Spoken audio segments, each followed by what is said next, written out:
I got it on good flavor, we gon' be major. Keep me a baddie, I don't know it's in my nature. Pushing up on me, cause you know I got the flavor. You ain't gotta ask twice, I'll give it to you. Kill 'em with the flavor, kill 'em with the flavor, ooh, kill 'em with the flavor, ooh, kill 'em, kill 'em, kill 'em with the flavor. What's going on? What's going on? It's your boy Icon. And once again, we are not here on 910 Sports TV. First and foremost, I got to thank God for this opportunity because without him, there would be no us to be able to have this great show and the great guests. Next, I want to introduce my man to my right to me, the best coach up and down the East Coast, Coach Lamont T. Goins. How you doing, dog? Oh, you know it is, man. It's Saturday night NBA. We got a special guest. Everybody, we are full slated. Everybody's in the house, so ready to lace them up and get it on. Okay, and then I got my right hand man. You know what I'm saying? The Cowboys' biggest fans, your baby mama favorite host, the Cowboys' biggest fan. Get Jacob the Great. What's going on, brother? Man, glad to be in the land of the living, man. Pretty day outside, you know. The birds are chirping, and man, we're gonna get into a heavy conversation about one of the greatest sports anchors that ever hit the land of South Carolina. Let's go. Okay, go ahead and introduce this man so we can go ahead and get this interview cracking. We have Mr. Greg Toland tonight, man. Sports journalist, sports analyst, sports anchor. Represents that Pee Dee, South Carolina. For those that don't know, we're talking about Florence, Darlington. We're talking about McGee. We're talking about Lynchburg, South Carolina, Bishopville, South Carolina, just to name a few. Welcome to the show. Thank you so much. Thank you so much. Boy, do I miss the PD and Grand Strand so much. I talk about it all the time, 12 of the best years of my life. So before we get into your story, who is Greg Toland? He's just a guy who always wanted to be a sportscaster. Since he was 10 years old. That's his only dream. That was his only dream because, in a lot of there are a lot of great athletes, in high school and beyond. And I never had that dream to be a pro athlete because at 10 years old, I knew I stunk and and nothing ever changed. 12, 15, 20, I was terrible.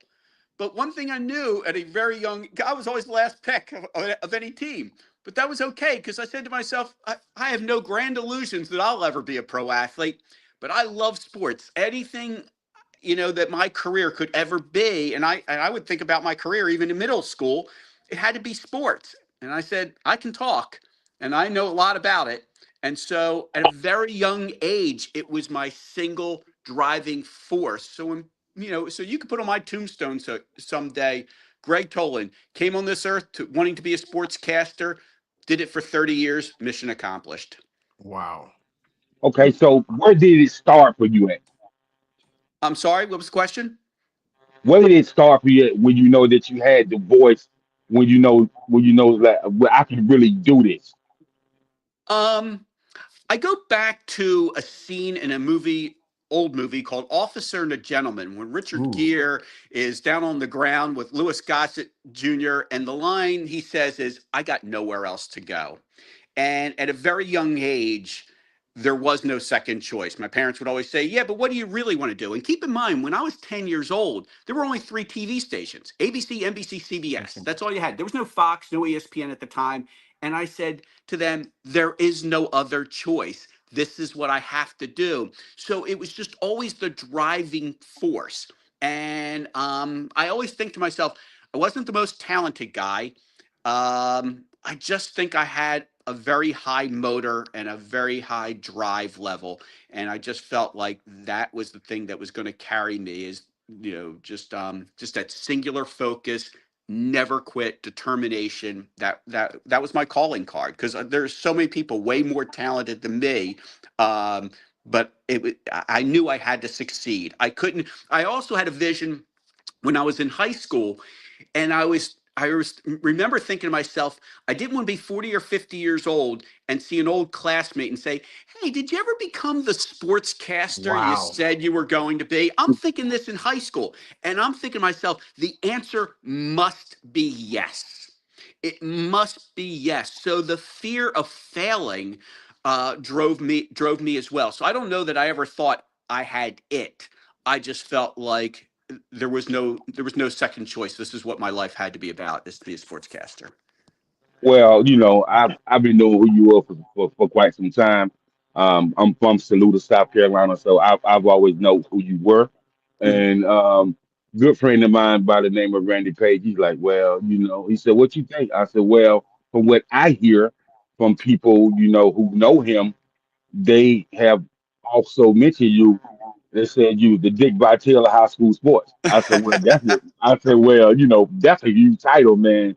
And so as you got into now, it's such a difference between being a sports journalist, being a sports anchor, and a sportscaster, man. So if you can kind of break down those differences for the audience, so they can get a feel for who you really are.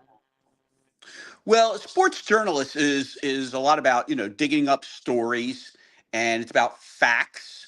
And I mean, that's your whole credibility, is that you have to be a journalist. You just can't make up things. We're in a way different age, by the way. Now, I say that now because I'm old school. Now you go on social media and you don't know what to believe. Do you know how many times I go there and I see, oh, on social media, this trade took place, or this guy's hurt, and then I go to ESPN and I'm like, that's not true.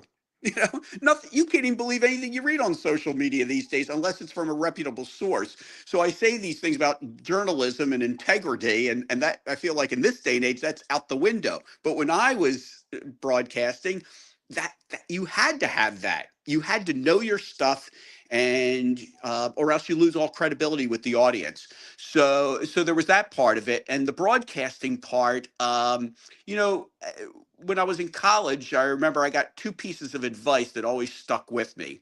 The second part, which wasn't even the important part, was just be yourself. Don't try to mimic anyone. Be who you are. And so that's what I tried to do. I am who I am. People always say, "Oh, Greg Toland's always animated. He's always passionate." That's who I am. Like, that was no fake. The first piece of advice I got, and it's one, I'm a teacher now, by the way. I actually teach TV at a high school, Atlantic City High School in New Jersey. It happens to be, believe it or not, my old high school. And I tell my students the greatest piece of advice I ever got, and I want to pass this along. If you don't remember anything I ever told you, please remember this. In life, you will get thousands upon thousands of rejections. Just remember, it only takes one yes. Wow. And that was the most powerful thing, and that's what kind of kept me going all the time. That was the thing that always kept me going. It took me a long time to get the job in South Carolina, but I just needed one yes, and I finally got it at WBTW in 1986.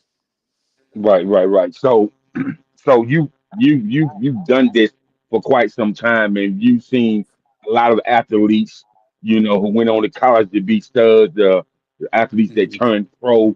And so, what is that feeling for you when they see you after they made these accomplishments, and they be like, "Man, thank you for really covering me. Thank you for giving me some spotlight." Well, it was great because I had the opportunity to cover Levon Kirkland, Lamar Silver Fox. And that was great because Levon is the only athlete I've covered at all three levels. So I covered him obviously in high school. Then he goes on to Clemson, and I'm covering his career at Clemson. And then he goes to Pittsburgh, and he's a second round draft pick of the Pittsburgh Steelers.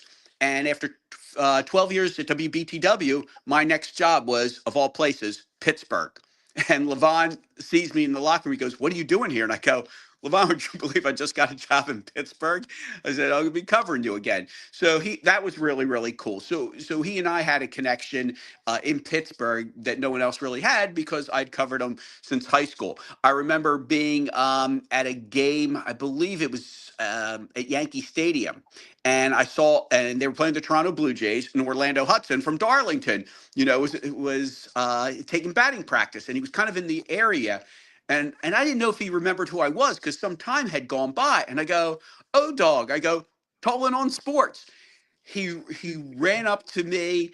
He said, "Oh my God, what are you doing here?" And I said, "Hey, just taking my son to the game." And he goes, "Oh, come, make sure you come in the locker room, you know." And he gave my son at the time, who was young, he gave him one of his bats and his batting gloves. And so I had a chance to cover him. Covered Corey Miller, who played for the New York Giants. One of the greatest shooters of all time, Ray Allen, who went to high school at Hillcrest at Dalzell. You know, so I covered Ray.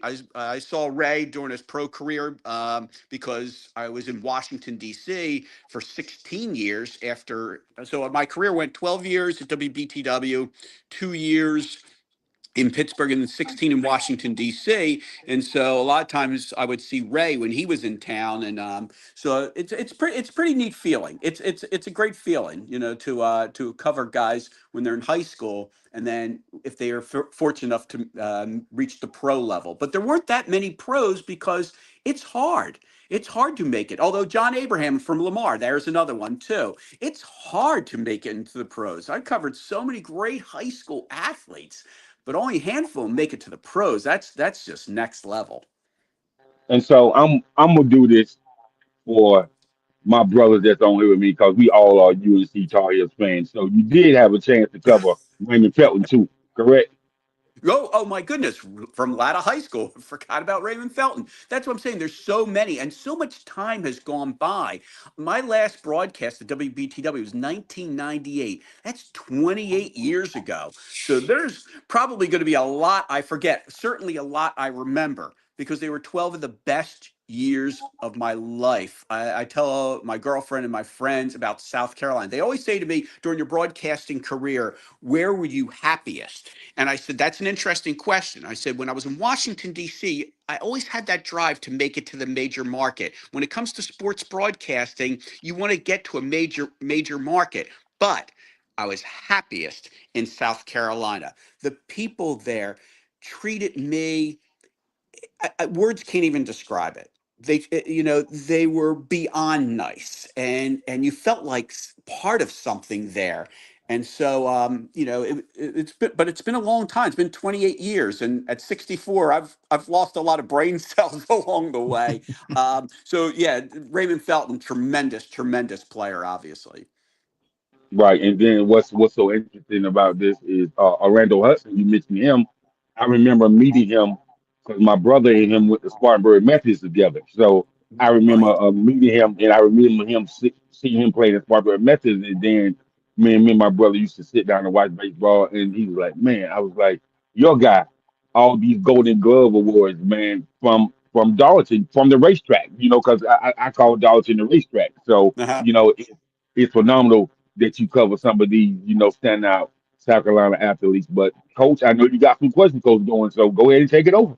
Well, listen, I appreciate it. And first of all, it's it's a pleasure just to sit and as you was talking about Levon Kirkland, I'm a huge Steeler fan.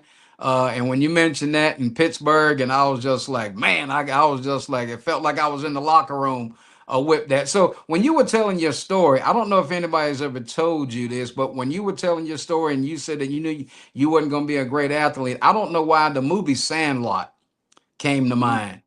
Because Right. because the guy that moved into town, and he wasn't the greatest athlete. He ended up going up in the booth, Mhm. and then his best, one of the guys made it to the major leagues. He scored the run, and he turned around and he was calling the game in Dodger Stadium. And I don't, when you were telling that story, I don't know why I just had the vision of Sandlot. So I just wanted to toss that out. So here's my question: out Mhm. of all of the stuff that you've covered, high school, pros, what game? And I'm gonna put you on the spot. A game. What Okay. game, if there's one game in any sport that you ever covered, Mhm. stands out as your top? Like, I was in the building when that happened. Great question. So it's in building. So I would say the one that stands out for me, and it's more because of the aftermath, was being in South Carolina. As you know, we covered the Atlanta Braves on a regular basis, and the Braves, had so many personalities like David Justice, Ron Gant, the pitching staff, Maddox, Glavine, and they were NL East champions every year. So the year is 1995, and the Braves, after all those near misses, finally win the World Series. Now, I was always told this, that if you are covering a team that has the chance to win a championship, wear your worst suit, because if they win, it's going to get destroyed with champagne. So I actually wore a suit that I could care less what happened to the suit. But anyway, I'll never forget the second best player on the team was Ron Gant. And I'm interviewing, and so the Braves win their one and only World Series, 1-0, Game 6. It was a David Justice solo homer. Tom Glavine pitched his butt off, and Mark Wohlers got the save. So it was a thrill. So Wohlers was tremendous. He had saved like 3 or 4 of those games. And so I was interviewing him doing a live shot, and I thought that was pretty exciting. And then I go into the locker room, and I'm interviewing Ron Gant, and their starting catcher, Javi Lopez, is pouring champagne on my head. And I reflected on this moment, and I said, oh my God, the dream I had at 10 years old to be in a winning World Series locker room with champagne poured on my head. I was like, that's unbelievable. And I thought, that's what it's all about. That is, it won't have the most impact on someone, because Ron Gant today or Javi Lopez wouldn't know who I was, but it made such an impact on me that this is what the dream was all about. Something so cool as that moment. But that's when you talk about a game, that's, I guess, what stands out in my mind. Obviously, I remember who hit the homer and who pitched it and who got the save, and just about everything about that day. It was a very surreal feeling. Excellent. Appreciate that. So here's my next question. So you are instructed at the high school. When I was in high school, we had something very similar. It was called TV production. So Yes. we did news, weather, sports. I hosted the sports. That's where I got my start. From in doing it in high school. So in that, how do you spot talent, right? When do you know a student, or you see an upcoming person, or you be like, okay, you know what? Because I had, just like you was a spot when I grew up. Like you said, there was only 3 channels, ABC, CBS, NBC. My guy was Bryant Gumbel. I really wanted to be the next Bryant Gumbel years ago, but of course, unlike you stayed the course. I didn't. But in that, what do you see as a person that has the talent, or may be able to go, they've got the goods? A lot of times, it's an intangible, to be perfectly honest with you. A lot of it is feeling very comfortable in front of a camera. And what I mean by comfortable is just some people have that thing. You could just tell they're not nervous at all. You don't have to really coach them up. A lot of times it's how well they're not, remember, we're talking about high school kids. Yes. So how well they're enunciating their words as they're making their delivery, the tone of their voice, the ease of how they do it. In high school, if a kid messes up, we want them to put their best foot forward, because our newscasts are going on YouTube. So, I'll say to them, hey, let's redo this. But there's some kids who they're always getting it done on the first take, and you marvel at that. So it's kind of an intangible thing. But I also tell them too that high school is one thing, but you really got to go to college where you can do it on an everyday basis. Because in college you're doing it for your career. So I always feel like high school is just a way to inspire kids to get them to the next level. College is where you really have to hone in your craft. Excellent. Excellent. I appreciate it. All right, Connie, I see you got your feet set behind that line, so I'm going to kick it over to you. All right. So, question I got is you was talking about the high school, college level, and I wanted to segue into that. So, Mhm. how much of it is you're knowing all the players, knowing their tendencies, knowing everything about them, and having a good production team that's feeding you information throughout a game? Because the game is moving so fast, so whatever. So, how much is it you, and how much is other people there helping you?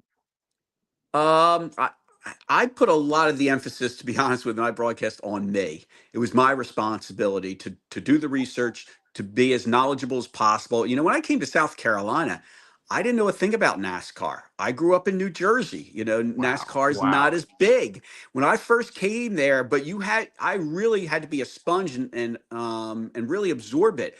I didn't grow up with Clemson or South Carolina. I had to learn it. One thing I learned very early on is when you are going into a city or a state that you were not born and raised, okay, they become your favorite teams and the sports become your favorite sports, okay? No one cared in South Carolina that I loved Magic Johnson growing up, okay? And that Magic Johnson was my favorite player. No one cares, okay? No one cares that I was a Miami Dolphins fan as a kid because my cousin was the kicker, Garo Yepremian of the 1972 Wow. undefeated team. Yep, true story. He's Wow. my cousin. He's since passed away, but he was the kicker of the undefeated 72 Dolphins. But as I kind of learned, no one cares. What they care about are the local teams. When I go to South Carolina, I'm a I'm a Clemson and South Carolina fan. I'm a NASCAR fan. I'm a Panthers fan, although the Panthers weren't there when I first started. Baseball wise, the Braves were very big back then, so I'm a Braves fan. You learn that and you absorb it, and you better learn it fast because especially with NASCAR, if I made a mistake with NASCAR, that's going to kill my credibility. So I made sure I learned, and I learned fast. Even the high schools too. You know, same thing. You know, I better get the nicknames down right. I'm not better not be calling Hartsville the Silver Foxes. They're the Red Foxes. Silver Foxes Lamar. And so I learned a lot. But you know what? It was fun learning. This was sports. Whether it's the high school level, college level, or the pro level. This was sports. I got as much thrill. You talk about games. I'll tell you another game that I, besides that World Series game, I'll never forget. Early 90s, 10-0 Hartsville versus 10-0 Dillon for the conference championship. Okay, Jacob Shoemate was the quarterback for Hartsville. Theo Baker, the touchdown maker, was the quarterback for Dillon. And game ended up 7-6. Hartsville won that. I remember that game as much as any game. The hype on that regular season finale game. Louis Lineberger was the head coach at Hartsville. Jackie Hayes, head coach at Dillon. This was before his 4 championships, by the way. I believe he's got 4 now, maybe more. I know he's since retired, but that game was as big as anything. I've never seen a high school stadium packed like that particular game was. Okay, so what's the importance of having a good co-host, sidekick, whatever you want to call it, that y'all kind of feed off of each other? And what's the importance of having a good one? And how bad can it be if you have somebody that you don't really mesh with? Very interesting question. So in TV, a lot of times I'm by myself. I'm anchoring. Back then, my co-anchors were Nikki Boone and Bob Juback, and my weather guy was Don Lors. So that was my team. But my weekend sports guy, we didn't do it together a lot because I was the weekday sports anchor and I had a weekend sports anchor. But to your point, I've had really good weekend people. John Wolford was very good. Michael White was really, really good. And I had a few that were not so good. And in a small market like South Carolina, we do so much. We shoot our own video. We edit our own video. Toland on Sports, we were getting 25 games. You got to edit fast.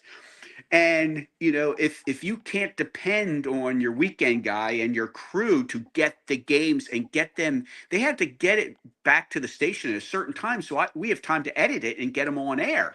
And if they're late, let's say just Hemingway was playing Johnsonville, and the photographer comes in at 11:45. Well, the show's almost over. That doesn't do me any good. Now, there's not a little scroll that says, "I'm sorry, my photographer just came in," So you're dependent on that person to be on time because your audience is depending on it. So it's really, really important to have people you can trust. And overall, I had a pretty good crew. But if one of my photographers for Toland on Sports missed the game or we didn't get the highlights because they spent too long at a certain game and everything like that. I would tell them, explain that to the people of Hartsville why their game didn't get on. Wow. I knew what was at stake.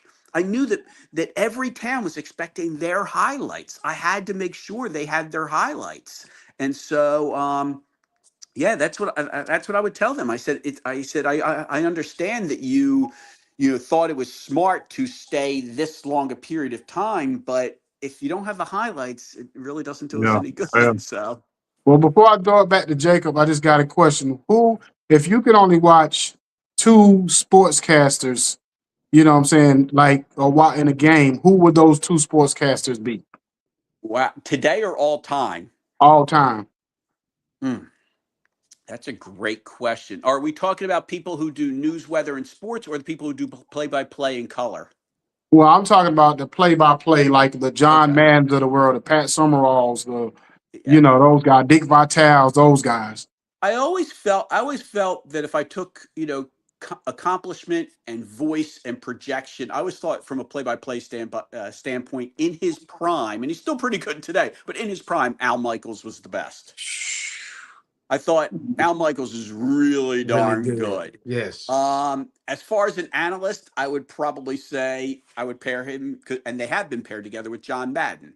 John Madden revolutionized how analysts do it. He brought personality to it. So I don't think there's been anyone quite like John Madden. So if I, and that was a team on NBC, Al Michaels and John Madden. By that time, though, Madden had already really made his mark with Pat Summerall. So it seemed like as good as he was with Al Michaels, he was even better with Pat Summerall because he was fresh. But to me, that's the best broadcast team, those two. Okay, we got a question real quick from Coach Page. Would love to hear a Lynn Bias story from your time at the University of Maryland. So, Wow. according to him, I guess you have a Lynn Bias stories. Well, the thing about Lenny Bias, so I'm 2 years older than Lenny. Lenny graduated in '86. I graduated in '84. So I'm a senior. He's a sophomore. And when you think of Lenny, I mean, it's a consensus thing because I'm a University of Maryland grad. I'm sure Coach Page knows that. And so when you think of Lenny, at University of Maryland, you say who's the greatest player? It's Len Bias. Everyone says Len Bias, and so the play that sticks out is the play where he scores against North Carolina, steals the inbounds pass, and he goes for the reverse dunk. I remember that. So that's the signature play. But the thing I remember most, even more than his playing, is obviously the day he died. I'll never forget that day because I was in South Carolina, and I was getting ready to go into work, and our news director was Jim Griffin, and he calls me up and he goes, "Greg, I got some bad news. Len Bias is dead," and I said, "Mr. G, that's my guy. That's my school's guy. Please don't mess around with me. Please don't say something like that. That's a joke." That he goes, "Greg, I'm not kidding." And he starts reading the wire. And I couldn't believe it. And I got into work as fast as possible. And I was like, oh my God, Lenny, and then, and so, it's funny when they did Michael Wilbon, who's on PTI, ESPN, said this, and I absolutely agree. Remember when they did the 10-part series on Michael Jordan and the Chicago Bulls? Mhm. Okay. He felt that the one thing they left out was Len Bias. And the reason he said that is because Bird and Magic, tremendous rivalry. You can't mention one without the other. Michael Jordan never had that. He never had the one. The only person who had the potential to be what Magic was to Bird, Bird was to Magic for MJ was Len Was by. Bias. And we never Mhm. got a chance to see it. He's the Yep. only, because no one in the NBA could do it. But Lenny was the second overall pick. He was supposed to be the guy that was going to go against Jordan and be Jordan's rival. And I thought that was very interesting because he's absolutely right. We never Mhm. got a chance to see how that would have all panned out because they Yeah. had some epic battles, Maryland versus North Carolina back in the day. Oh yeah. Go ahead, Jacob. Wow. All right, Greg. This fella from South Carolina, you know him very well. He married into my family. He married my mama's first cousin. You had some interactions with a fella named Rick Henry. I'm sorry, with who? Rick Henry. Of course. Oh yeah, Rick Henry. So Rick was he was the main sports guy at Channel 15, and then I was probably working a few years when he got promoted to WIS. And he's as far as he's still at WIS. My assumption is he still there? He is. He is. Oh my gosh, he's probably the most popular guy. He's got to be the most popular guy in Columbia. He's been there. He's God WIS. He's got to been over there for like 25 years, maybe more. I think it's 29 right now. 29. Wow. Wow. Wow. Yeah. Rick obviously is a great sportscaster, did a great job for Channel 15, and then, deservedly so, went to Columbia and still covering the Gamecocks. By the way, the Gamecocks are still a major part of my household. I have two kids. Both are South Carolina graduates. All right. They Okay, are okay, both they okay. are both Gamecocks. And I had a chance to pull some of your clips up. So tell me about the time you I think you interviewed Tiger Woods. Yes. Wow. I've interviewed Tiger. I did. I did. So interesting story about Tiger. So the interview with Tiger took place pretty soon after. Do you remember when he was still married at the time and he had the car crash and that kind of was the beginning to expose the affairs he had? So Yes. it was shortly after that. And he was doing a charity thing at a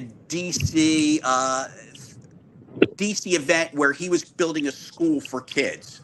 And so each TV station in the Washington, D.C. area was given the chance to interview Tiger one on one. And you got three questions, but you were forbidden to ask about the car crash or anything that did not pertain to golf. Now I'm with the other three sports guys, and I'm thinking to myself, I'm going to run a risk here. I want to be the last guy to do the interview because in my mind, I'm thinking the other three sports guys don't have the guts to ask him, and I will. But I ran a risk because what if Tiger said, "Oh, I'm out of time. I'm sorry." Then I don't have an interview at all.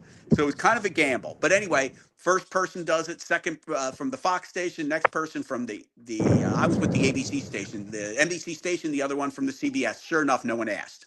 Now you're always taught this. So if I got three questions with the guy and I'm going to ask a controversial question, it's going to be the third question because I need to make sure I got something on camera. So it's a strategy. So I asked him the two golf questions, and then last question, I said, Tiger, I know you're not talking about what has taken place in your personal life, but you have to admit that this has kind of been tough on your image, and it's tough to repair that. How do you go about doing that? He stared, and this is during that picture that you see of me and Tiger on Facebook. He like nods, looking me up and down, and then gives me a really good answer. And after I'm done, he goes, "Did you get what you wanted?" I go, "Yeah, we're pretty good, Tiger. I'm all good." And there was that kind of story behind it. But it was a thrill because Tiger was still relatively in his prime. When I did that interview, and unfortunately, young kids today they understand Michael Jordan because of the comparisons to LeBron, but they don't understand Tiger Woods. And that I'm like, oh my goodness, Tiger, like you can't even put into words what Tiger Woods was. Um, you know, had he been an NBA player, they would have understood. But golf was a different story. Tiger Woods, he was more than just a game changer. Everyone, no matter your race, you watched Tiger, and you guys know that. But young kids today don't. I teach high school kids, and they don't understand that. So, but yeah, that was the story behind that. That picture. By the way, remember when I said at 10 years old, I knew I could do two things. I love sports and I could talk. Here's case in point. No, it's excellent. Excellent. Okay, Greg. So with that being said, and NASCAR is huge in South Carolina. So growing up, I like Jimmy Johnson, Richard Petty, what I mean, and Tony Stewart. So Mhm. with you covering NASCAR, what was the epic interview that you did with one of the NASCAR drivers? I wouldn't say it's one, it's multiple interviews with the same person, and it's no question about it. Dale Earnhardt Sr. Wow. Dale Earnhardt Sr. I've interviewed Dale several times, and the funny thing about Dale Sr. is, of course, when he raced, he's the man in black, he's Darth Vader, da da da. But you get him, let's say the Southern 500's taking place and he's doing promotional stuff and you're doing one-on-one interviews with him. He's the nicest guy. It was all a facade, he loved that image, but he was the nicest guy. They all were. That was the crazy thing. I don't care if it was Jeff. I'm talking about the guys I interviewed, like Jeff Gordon, Bill Elliott, Rusty Wallace, Darrell Walter. They were all great guys. You had to like pinch yourself to say, oh my God, these guys are the top of the line NASCAR guys. But because of his 7 championships and because of the way he died, and today it's still as big as ever, and every time the Daytona 500 comes along, it's always about Dale Senior, Dale Senior, Dale Senior, and I didn't realize it at the time, but I realize it now. Wow, what a thrill for me that not just once, but multiple times I got the chance to have one-on-one interviews with Dale Senior. And the cool thing is, I've also interviewed multiple times Dale Junior as well. By the way, speaking of Dale Junior, you guys heard the song by Cole Swindell, Dale Jr.? I haven't. No. Great song. It's about how he's a country singer and he met Dale Jr. and they didn't talk about Cole Swindell's big hits or the checkered flags. They just talked about their dads. Wow. It's a great song. It's a great song. But anyway, yeah, I would say NASCAR. It's Dale Senior. Yeah, Absolutely. that's my favorite all time race car driver too. Is Dale Earnhardt. That was my favorite of all time. Now, even when my last year in South Carolina was in '98, so this was still happening in '98, and I just have a gut feeling it's still happening today. When you go to like Darlington, and let's say the race in Darlington is taking place, do they still have the trailer with still Dale Senior stuff? I'm not sure. I would think so, as Well, popular as he is. But I might, They should. but They that was, do. So they do. That's yeah. all legendary. I know it's crazy when you're a great, you could be, and obviously in Dale's situation, he was killed in the car crash, but others who are still alive, Jeff Gordon, Darrell Waltrip, it's amazing how their merchandise still sells. That just Mhm. shows you the power and the popularity of NASCAR. Absolutely. Okay. Have you ever covered wrestling? I ever covered wrestling? I don't think so. Okay. I don't think I have. Um, I've been fortunate enough in boxing to interview Sugar Ray Leonard. That was a thrill. Ooh. I know, okay. right? Right? That's a great one. Ray Leonard. Yeah. Wow. Damn. That's a thrill. That's Because wait a some. second, I think Ray has family in Mullins. And I said, wait a second, I'm trying now it's all come back to me. I've interviewed him in DC, but I think I interviewed him in South Carolina too. For whatever reason, when I was there, I could have sworn Ray Leonard has family like in Mullins. He So Mm. does. He does. he does, That's what right? his great grandmother's from Mother, South Carolina. There you go. There you Yep. go. Yeah, because he I grew up remember in. interviewing Ray Leonard for the first time. I go, oh my God. Like, the funny thing is, when you're doing these interviews, you can't say anything to them. You got to remember, you're a professional. You're not a fan. You can't ask for Right. autographs. You can't Yeah. Yep. do whatever. But in my brain, I'm like, oh my God, it's Sugar Ray Leonard. What a thrill. What a thrill. And you know what? See, this is why I love being a sportscaster. Because of all the memories, all the things I got to do and I got to cover, and I tell that to my students. It was like, why would you not want this career? It was great. Absolutely. And I tell them, but it's hard for every one job. There might be 200 applicants. But I tell them everything's hard. You want to go into real estate? That's hard. You want to be a teacher? That's hard. You want to be a doctor, lawyer? That's hard. Everything's hard. So, I always figured if it's going to be hard, why not try to be a sportscaster? Because if you can Yeah. be a sportscaster, you cover sports and talk sports the rest of your life. How about that? How about that?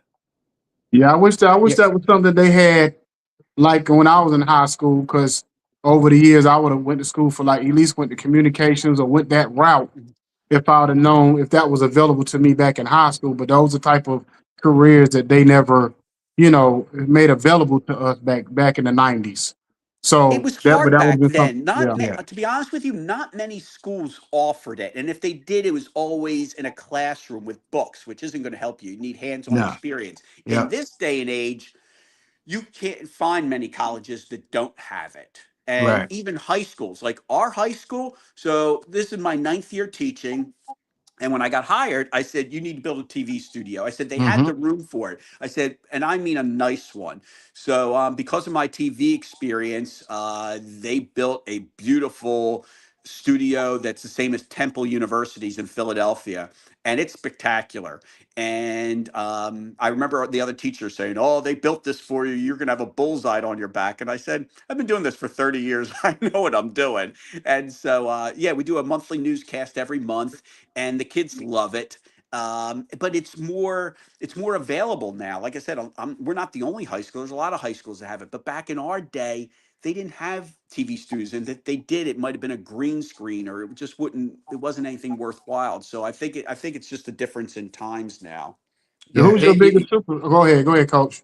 No, I mean, because I graduated high school in '84, and it was at Pinecrest when I got there, and it was a 2-year program. So you signed up as a junior, and then when I was a senior, you were directing the show, and we did our show doing homeroom, and we did it every day because I used to open. Now here's how crazy. Now you're gonna love this one.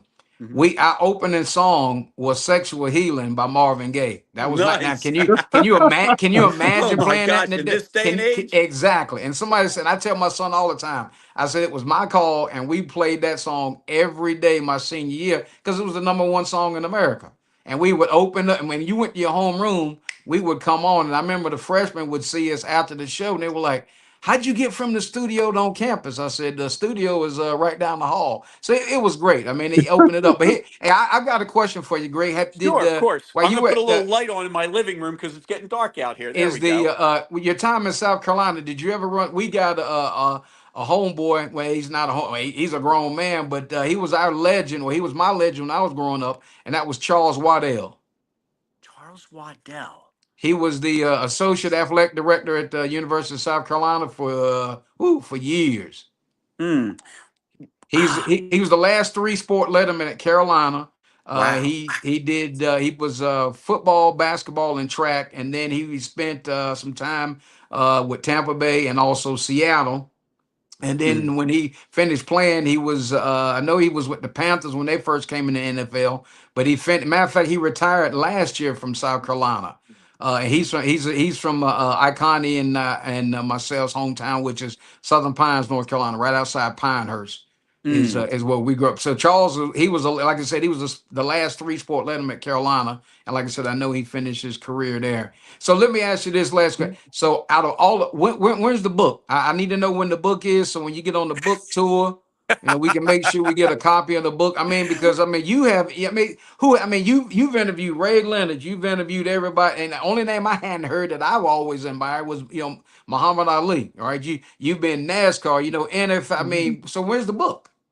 I wish there was one. The funny thing is, though, you realize that now in this day and age, because TV, there's so many channels and there's so many social media sites that a lot of people are doing what I did. And I'm not even by far the most popular former University of Maryland sportscaster. Scott Van Pelt on ESPN is one of their top talents. I mean, if anyone from the University of Maryland is beloved, it's Scott Van Pelt, not Greg Toland. But you know what? It was one of those things where it was just an incredible ride. And I tell my students all the time, because my students always think, "Oh, Mr. Toland, you're different than all the other teachers." I go, "Well, you gotta remember, teaching's my second career. This is fun. This is gravy." I said, I tell them, the reason I'm happy every day and I am like I am with you kids is because I got my dream. I had a dream as a 10-year-old and I got it, and I got it for 30 years. I go, but see, kids, that's what I want for you. I want you to get your dream. So when Mm. you're my age at 60, you say, "I had a dream and I achieved my dream." Whatever that dream is, doesn't have to be a sportscaster. So I was just a kid with a dream, and there were a lot of, but it wasn't. There's part of it. There's the athletes, absolutely, and there's the games I covered and all those memories. That's part of it too. But it's also the experiences along the way. I think to myself, how lucky I am that this kid from Jersey plants himself into South Carolina. All right. And I wasn't born and raised in South Carolina, yet the people there accepted me as one of theirs. I feel more of a connection to South Carolina than I did any the other two stations I worked at. I have way more, I feel way more connection to WBTW than I did my station in Pittsburgh or Washington D.C. Yeah, Washington D.C. is a major market, but that's not what had the most impact on me. The South Carolina and all the relationships I built in South Carolina. Um, so to have that experience and then to get to Washington D.C. and at least say, hey, I got to a major market, I got to a top 10 market. I just feel really blessed, really fortunate. I tell my students all the time, if I had to do it all over again, what would I do? I'd want to be a sportscaster. So I already did that. So that's a great feeling too. But there's no book. There's probably a lot of people who have my dream and have achieved even greater success. But I never wished for anything more. I felt like I got exactly what I should have gotten. I shouldn't have gotten anything more. I shouldn't. People always say, "Why didn't you go to ESPN?" I go, "I wasn't good enough for ESPN. It's good enough to get to a major market. It wasn't good, and that's okay. It's Right. okay to get almost everything you want. You don't have to get everything you want. It's okay to get almost everything." And I'm super content with that, because there were a lot of talented people who didn't get a 30-year career, and I feel very blessed that I did. Excellent. Well, we Excellent. appreciate you coming on tonight, giving us your time. And even when I told Jacob we had to adjust the time because I had to get up out of town tonight. So you adjusted your time to come on here. So I do appreciate that. Guys, So I this got was so much fun. I'm looking at the time right now and I'm looking and saying 8:14. I'm like, are you kidding? I was like, we went on 7:30. We've been talking for 45 minutes. I'm like, holy cow, that is the fastest 45 minutes of my life. well. I'm glad you had a good time, and hopefully we can get you back Absolutely. on. I got one last question though for Sure. you. Who is you said you've been teaching for 9 years. Yes. Do you have that superstar that has surpassed you yet that you have taught yet? Interesting. So because it's 9 years, think about this. Like, so when let's say I have a kid as a freshman, they can take me all 4 years because we have TV 1, 2, 3, and 4. Wow. And I started off as, by the way, as the radio teacher because the TV department didn't have an opening yet. So technically my second year teaching was when I started TV. So there was one student who had me all 4 years, and then she graduated and she went to Arizona State University, and she just graduated last December. She already landed her first TV job. She is a news reporter at the ABC station in Lynchburg, Virginia. Now, if you Oh, think that's about it, Lynchburg, Virginia is the 70th biggest market in the country. I was in Florence, Myrtle Beach. That was about 120. Okay, so there's 210 markets, New York being the top. So New York's number one, LA's number two, Chicago's three, Washington, D.C. is seven. So the lower the number, the higher you are. So I start off in market 140 or 120. She starts off at market 70. So already she's ahead of me at her age. And there's no Oh, doubt in my wow. mind she will be a major market news reporter. She has the drive. And I tell her, I said, her name's Charlie Vicario. And I said, Charlie, I said, I see so much of me in you. And it's not that any one thing she does stands out. What stands out is her drive and her passion and her relentlessness. And it's like looking in a mirror. And so she is, of all my stars, she's so my biggest superstar because I had her all 4 years, and now she's the first one in the business. So I'm wow. super proud of her. Excellent. But I'm proud of Okay. all my students. When I have a kid, most teachers in our school, high school, might have you for 1 year, like the math teacher, science teacher. They have you for 1 year, and then you go on to the next math or science teacher. You could have my elective all 4 years. I tell my kids, when Mm. when it's 4 years with me, I feel like you're my sons and daughters. It's more than just my students. I said, we know each other. And it's bittersweet when they graduate because I'm so happy for them on the outside, but I'm sad for me on the inside because they Mm. made such an impact on my life. They always ask me, Mr. Toland, do you miss anything about TV? And I said, here's what I miss. I don't miss the games. I don't miss the athletes. I've been blessed to interview so many. I'm so fulfilled. What I miss is the red light, the rush of the red light, live television. I said, but you kids give me that rush every single day. You are my red light. And so I never thought anything could replace TV, but my students replace TV by just being them and the rush they give me every day. Okay, well, like I said, I can listen to you talk all day with all your stories. I know Absolutely, you man. probably This is got a like, million more, and hopefully we can get you back on because I really appreciate you coming on. I love this interview, but we like I said, it's been a blessing to have you, and just continued success with your program, and and your teachings. And I know they're going to learn a lot, and we're going to get a lot of superstars out your program. So I Well, appreciate you, sir. thank you both very, very much. I super appreciate it. I appreciate yes, sir. Randy asking me, and I appreciate so much the folks in the PD and Grand Strand, the impact they made on my life. Like I said, they gave me far, far more than I could ever give them, and I'm so appreciate for all their friendship over the years. All right, so you have a good night and a blessed week. All Thank right. you. You Take too. care, guys. That's Next my time. pleasure. Next Bye-bye. time. Appreciate it, coach. Thank you.